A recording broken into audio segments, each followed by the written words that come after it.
Jadi Nabi Yusuf pun dimasukkan dalam penjara, nak tutup malu. Ya, itu cerita Nabi Yusuf.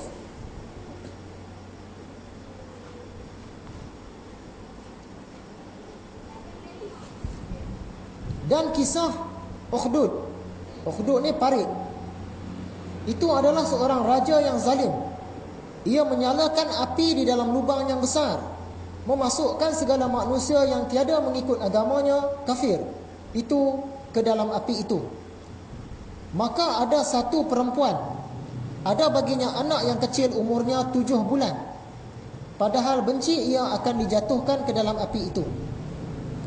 Raja besar ni sebabkan rakyat dia semua tak mau masuk agama dia, nak masuk agama Nasrani, agama Nabi Isa, agama Kristian masa tu masih betul lagi. Jadi dia buat lubang besar, parit besar tu yang katakan Ashabul Ukhdud. Ukhdud ni parit. Dia nyalakan api dalam lubang parit ni tadi. Siapa yang tak mau masuk agama dia semua kena masuk dalam api. Sampailah satu orang budak, dia macam kisah Masyitah juga. Mak dia ni tak sampai hati nak terjun, budak tu suruh mak dia terjun. Budak kecil yang 7 bulan tadi boleh bercakap. Okay, umurnya 7 bulan. Padahal benci ia akan dijatuhkan ke dalam api itu. Maka berkata anak itu, "Hai ibuku, jangan engkau terkejut. Maka bahawasanya engkau atas jalan yang betul." Ini kisah parit. Kisah parit ni kita boleh pakai. Sebab dia ada hadis yang sahih. Kisah parit ni kita cerita panjang sikit. Ada masa lagi. Imam Muslim pun cerita, hadis riwayat Imam Tirmizi pun ada. Bahkan dalam Quran pun ada. Surah Al-Buruj ayat 4 hingga 8 cerita tentang peristiwa raja bakar rakyat dia dalam parit. Cerita ni cerita menarik ni.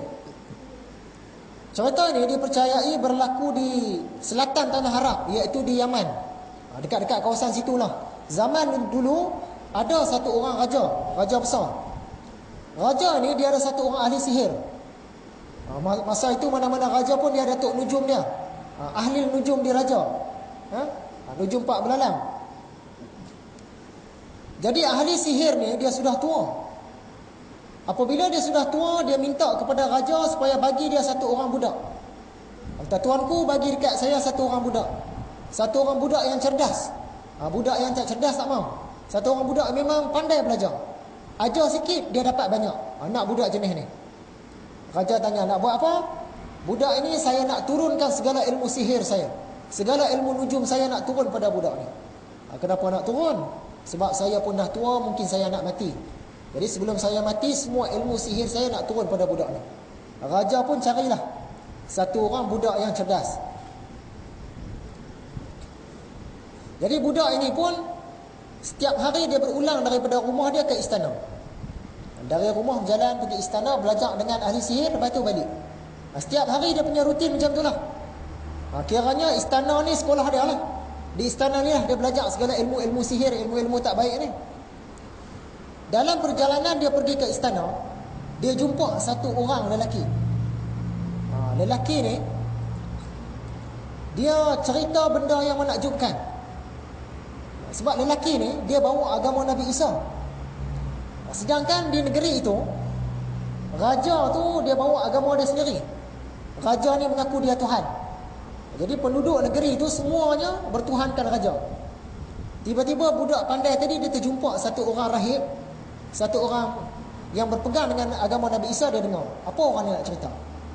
Rahib pun cerita agama kita sebenarnya macam ni, Tuhan kita sebenarnya siapa dia, kita kena ikut Nabi yang mana. Seronok budak ni. Dia kata, baguslah pengajaran rahib ni. Jadi setiap hari daripada rumah nak pergi ke istana, dia berhenti dulu dekat rahib. Dia dengar dulu pengajaran rahib. Dia dengar dah, baru dia pergi ke istana. Balik dari istana pula, nak balik ke rumah dia, dia singgah juga pada rahib, belajar lagi. Seronok pula ilmu rahib ni.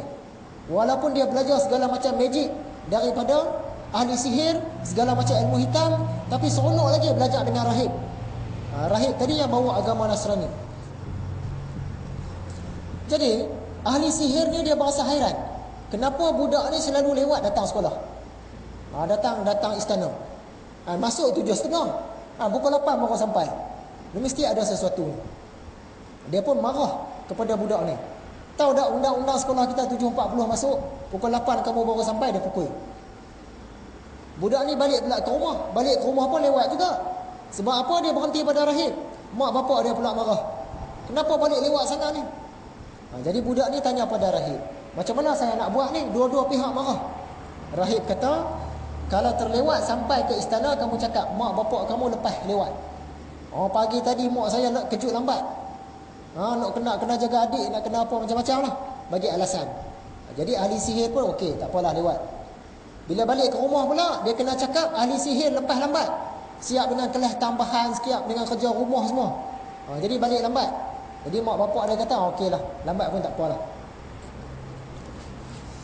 Jadi lamalah budak muda ni tadi belajar dengan rahib ilmu kitab Injil. Suatu hari dalam perjalanan dia nak pergi tu, tengok ramai orang sedang dalam ketakutan. Mereka ni takut dengan apa? Ada satu binatang besar. Binatang besar ni tak tahu apa dia, tapi ulama berpendapat singa. Ada seekor singa tengah halang orang ramai ni, semua masing-masing takut. Masa itulah budak kecil ni tadi dia nak test. Sekarang ni aku nak test, ilmu rahib ke lebih bagus, lebih mulia, ilmu sihir ke lebih mulia?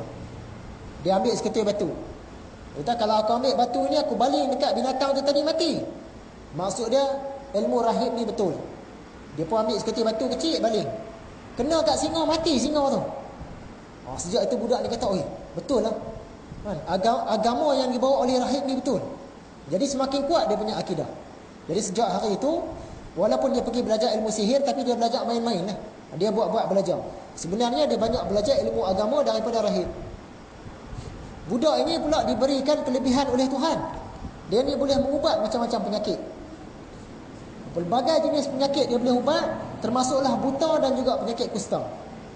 Penyakit kusta ni macam mana? Kudih naik satu badan.